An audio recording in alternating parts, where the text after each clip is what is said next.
ମୋ କ୍ଷତିପୂରଣ ଦରକାର। ସେ ଲୋକକୁ ଡାକ ଯେ ଧକ୍କା କରୁଛି, ସେ ମଦ ଖାଇଥାଉ ବା ନ ଖାଇଥାଉ, କାହିଁକି ଯେହେତୁ ଧକ୍କା କରି ମୋ ସ୍ୱାମୀକି ମାରିଦେଲା, ମୋର କ୍ଷତିପୂରଣ ଦରକାର। କାଲି ଘଟଣା 8ରୁ 7ଟା ସୁଦ୍ଧା ଆମ ଦୁଲା ଦେଇ ମଣ୍ଡପ।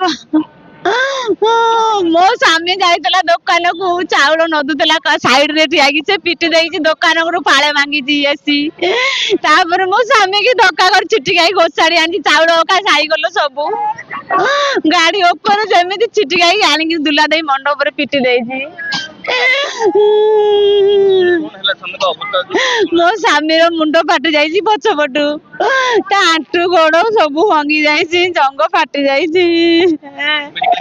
ମୁଁ ମେଡିକାଲରେ କିମ୍ସରେ ଆଡମିସନ କଲି କାଲି ରାତିରେ। ଆଡମିସନ କଲା ପରେ ଡକ୍ଟର କହିଲେ ସେ ହାର୍ଟ ଚାଲୁନି। ମୁଁ କହିଲି ତାପରେ ନେଇ ଆଇସିରେ ପୁରାଇ ଦେଲେ ରାତି 3ଟାରେ। ଆଜି ସକାଳେ 10:30ରେ ମୋ ସ୍ୱାମୀ ନାହାନ୍ତି।